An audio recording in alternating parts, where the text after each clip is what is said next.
إن الحمد لله نحمده ونستعينه ونستغفره ونعوذ بالله من شرور أنفسنا وسيئات أعمالنا من يهده الله فلا مضل له ومن يضلل فلا هادي له وأشهد أن لا إله إلا الله وحده لا شريك له وأشهد أن محمدا عبده ورسوله اللهم صل وسلم على نبينا محمد وعلى آله وصحبه وتابعين وتابعيهم بإحسان إلى يوم الدين وبعد.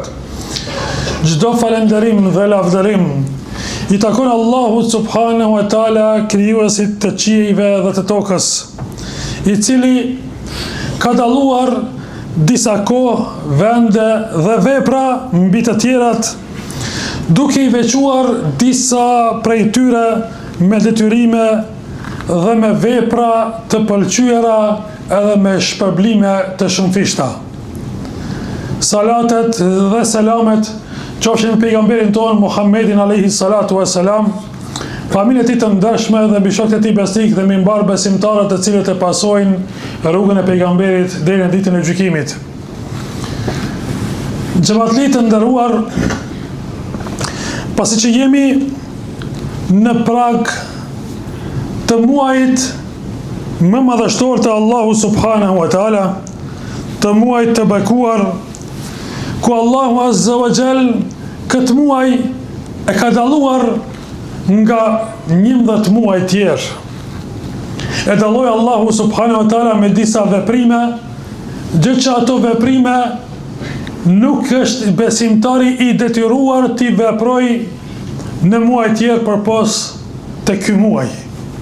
Është muaji I dalluar pra muaji I Ramazanit, ku Allahu subhanahu wa taala këtë muaj e veçoi me shumë veçori dhe e vlerësoi me shumë vlera.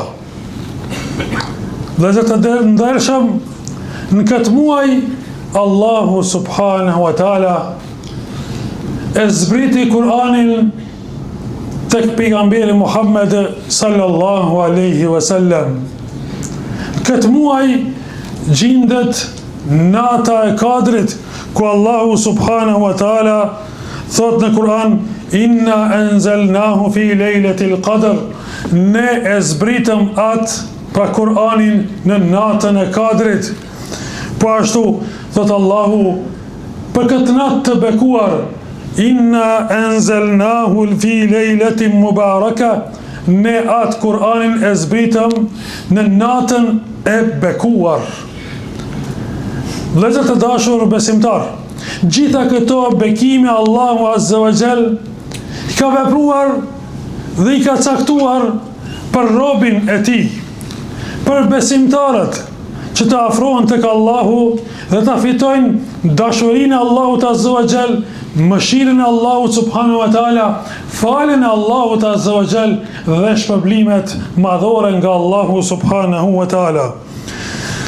Pejgamberi sallallahu alaihi wasallam tha me një hadith se kush e agjeron këtë muaj duke shpresuar llogari, pra që Allahu me llogarit dhe me shpërbly për këtë çka është duke bërë dhe e bën vetëm për hir të Allahut, Allahu do t'ia fal gabimet atij që I ka bërë në të kaluarën.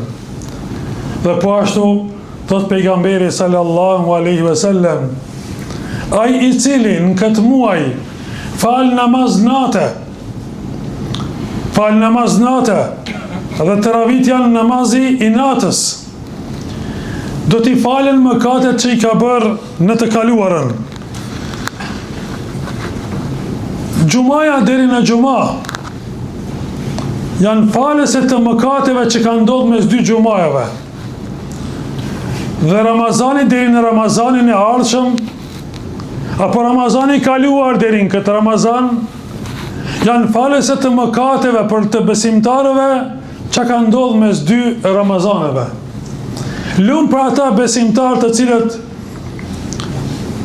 këto ditë I agjerojnë, kërkojnë falje për Allahut azza wa jall dhe e fitojnë këtë dhurat për Allahut subhanahu wa taala, falja e gabimeve.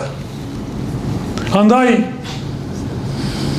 është privuar ai njeri i cili nuk e shfrytëzon muajin e Ramazanit me adhurim, me lexim të Kuranit dhe me vepra të mira.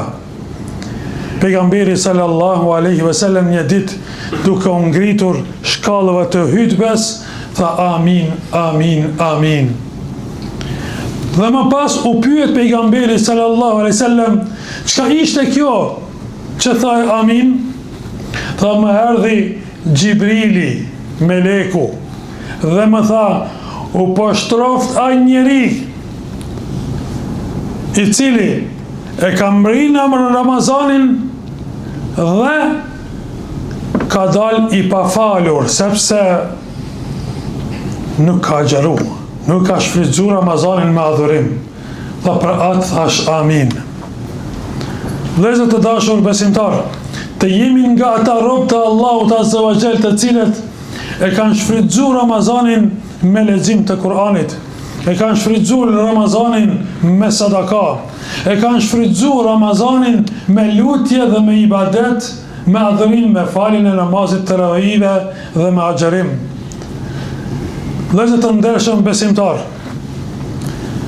shokët e pejgamberit alayhi salam, por edhe dietarët dhe besimtarët e sinqert, besimtarët e devotshëm, këtë muaj e kanë shfrytzuar maksimalisht.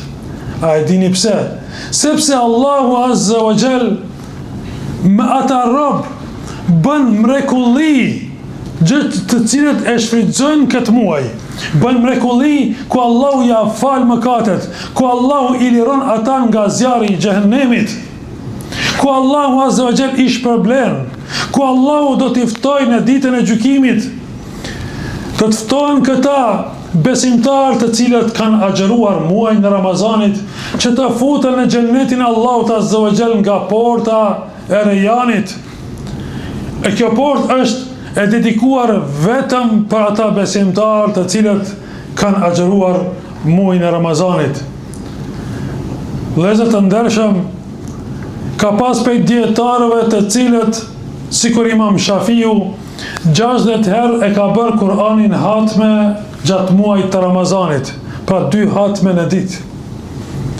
Kanë shfrytzuar kohën maksimalisht me lexim të Kur'anit, vetëm se vetëm të fitojnë shpërblime prej Allahut Azza wa Jall, ku për një shkronjë shpërblehet besimtari me 10 shpërblime.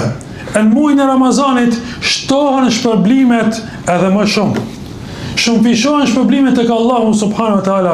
Elusim Allahun Azza wa Jall të na udhëzojë në rrugën e drejtë dhe të na falë mëkatet. Elhamdulillahi rabbil alamin.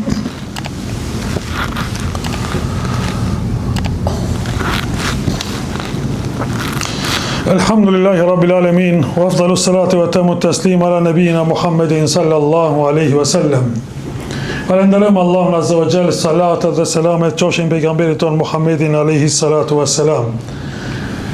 Prej veçorive të këtij muaji, thot pejgamberi sallallahu alaihi wasallam, kur të vi muaji i Ramazanit, mbyllen dyert e zjarrit dhe hapen dyert e xhennetit. Dhe Allahu Azza wa Jall liron rob, pra i shpëton nga zjarri i xhehenemit çdo natë. Andaj edhe dietarët dhe njerëzit e mirë të këtij ummeti e kanë shfrytzuar rastin të fitojnë sa më shumë shpërblime, gjë që të jenë edhe ata në regjistrin e Allahut, të cilët do të regjistrohen të shpëtuarit nga zjarri i xhehenemit. Kanë dhënë sadakan këtë muaj më shumë se sa në muaj tjerë, duke u bazu në vetë veprimin e pejgamberit sallallahu alaihi wasallam. E kanë prish ndoshta edhe gjumin, kanë flet më pak se sa në muaj tjerë, vetëm se vetëm të falin namaz nate dhe të ngrisin duart tek Allahu Azza wa Jall dhe të kërkojnë lutje dhe falje për Allahu subhanahu wa taala. E kush prej neve nuk ka nevojë për Allahun Azza wa Jall? Kush prej neve nuk ka brenga dhe nevoja dhe dëshira? Çdo njeri është i varfër për faljen e Allahut subhanahu wa taala. Çdo njeri ka nevojë për dhënjen e Allahut subhanahu wa taala. Çdo njeri, çdo besimtar ka nevojë për shpërblimet e Allahut subhanahu wa taala. E lutim Allahun azza wa jall të na udhëzojë në rrugën e drejtë. E lutim Allahun të na bëjë të mundshme për jetimin e muajit të Ramazanit, ashtu siç është i kënaqur Allahu subhanahu wa taala. E lutim Allahun të pranoj lutjet tona që do t'i bëjmë, edhe që i kemi bërë. E lutim Allahun azza wa jall çdo vepër dhe çdo agjerim që i kemi bërë, na bëj kabul Allahu azza wa jall. E lutim Allahun që nëse kemi mangësi që i kemi bërë në të kaluarën, apo nuk kemi falur ndoshta namaz, apo nuk kemi agjeruar, të na i falë Allahu azza wa jall dhe të na i hap dyert e tij, dyert e mëshirës, dhe të na pranoj Allahu subhanahu wa taala me gabimet që i kemi bërë, me niyet që të përmirësohemi. E lutim Allahun azza wa jall kur të dalemi prej kësaj dunjaje të ndahemi me mëkate të falura. Që të jetë Allahu i kënaqur me neve, të ndahemi me iman, me fjalën la ilaha illa Allah, Muhammedur Rasulullah. Aqulu qawli hadha wa aqimus salah. Inna salata tanha al-fahsha'i wal munkar wa la dhikrullahi akbar wallahu ya'lamu ma tasna'un.